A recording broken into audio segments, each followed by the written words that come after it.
diante do que dispõe o Código de Processo Penal, a revista, qualquer que seja, feita pelo empregador no empregado, ela não encontraria uma proibição desta legislação processual penal? Aparentemente, sim. O que eu acho razoável é que a relação que há do Código de Processo Penal é a existência de indícios suficientes de responsabilidade de um fato delituoso. Por isso que essa revista, essa busca, seja pessoal ou domiciliar, deve ser autorizada judicialmente, porque há uma relação aí de indício da existência de um crime. Mas vamos admitir que haja, com relação ao empregado, indícios de que ele está furtando coisas da loja onde trabalha. Eu penso que a orientação mais correta será, por parte do empregador, a comunicação à autoridade policial, que pode, se for o caso, proceder, se houver indícios da prática de uma existência de furto, ao tipo de revista, porque só o poder de polícia é exercido pela autoridade, não pode ser exercido pelo particular. O particular não tem o poder de polícia.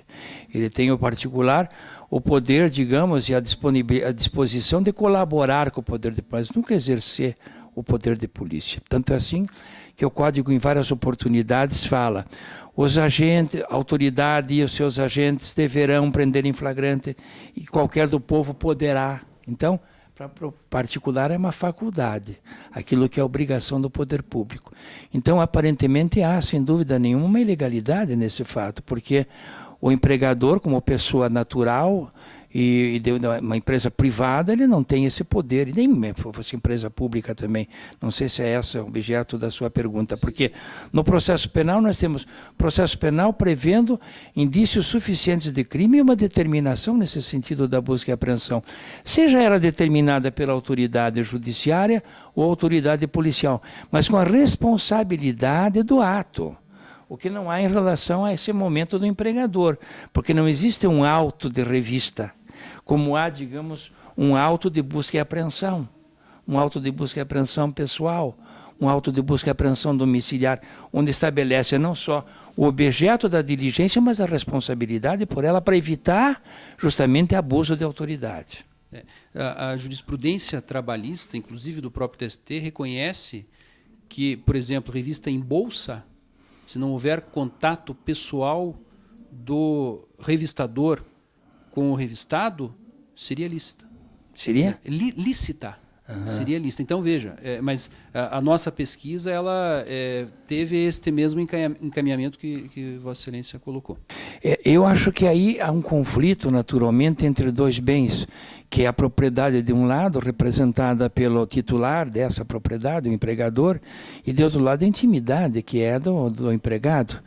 E num sentido como esse de balanceamento de bens, a intimidade é um bem superior, naturalmente, nesse sentido, do que o patrimônio, né? Esse conflito entre a vida privada e a liberdade de informação pode ter uma outra solução quando haja o interesse público, por exemplo. É a fotografia de um senador que está embriagado. A fotografia de um cidadão que está embriagado caracteriza um tipo de violência contra a própria intimidade dele. Ele pode ter direito de beber, mas contra um homem público não. Então não há ofensa à intimidade. Por quê? Porque há um interesse público em ver aquela imagem de que ele não está, mesmo fora do parlamento, dando um bom exemplo para a população, né?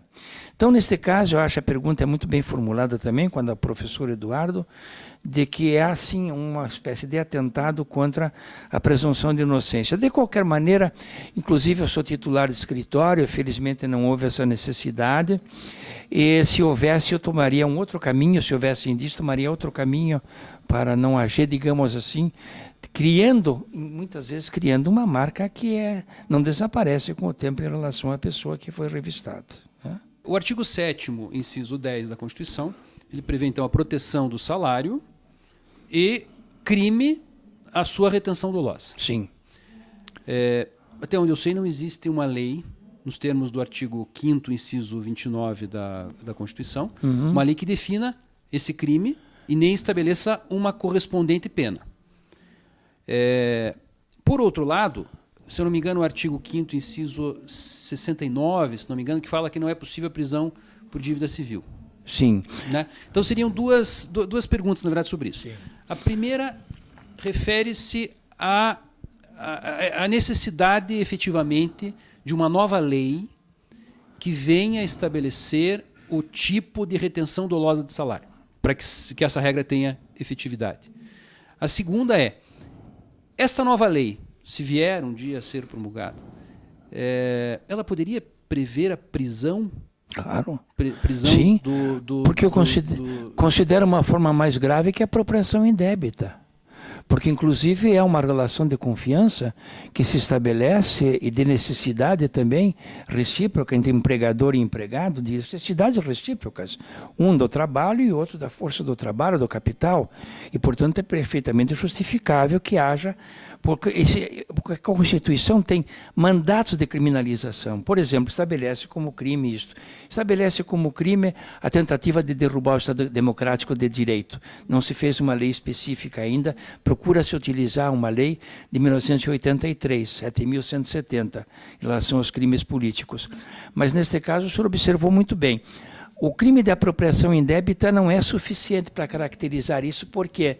Porque a apropriação indébita pressupõe que a pessoa fique com a coisa alheia, ou recebendo a coisa alheia como sua, tomando como sua, em caráter permanente. Ele não, aquilo, a retenção é temporária, a retenção para aplicar em alguma outra coisa. Então, não seria suficiente, digamos, não, essa norma, esse mandato de criminalização da Constituição se resolve através da apropriação indébita. Não por uma razão elementar também, porque quando há esse tipo de relacionamento, a lei tem que ser específica, como há no caso da apropriação previdenciária. É um tipo especial, que se prevê agora, né, da apropriação indébita previdenciária. Assim, teria que haver um tipo especial também para esse tipo de retenção ilegal de salário, que é, evidentemente, um atentado, é um crime muito mais grave do que o furto por necessidade, não é? E que, lamentavelmente, tem uma pena muito alta quando a pessoa pratica um crime, até em estado de necessidade, porque para muitos juízes, a de necessidade é só o Jean Valjean que passou, é a hipótese dos miseráveis, do Victor Hugo, e não vê a necessidade na roupa para criança, na chupeta para criança, na mamadeira para criança, mas os tribunais estão, felizmente, sabe, nesses casos, decidindo que assim não se aplica o direito penal, porque se trata, digamos, uma infração de bagatela. E que existe, digamos, o fato de subtrair coisa alheia móvel, há esse tipo, mas não há o que se chama aqui aquela correspondência entre realizar a ação que é proibida e um efetivo prejuízo, um efetivo dano. O dano é muito pequeno para justificar o direito penal. René Dotti, muito obrigado pela sua entrevista à Escola Judicial e pela sua presença aqui conosco.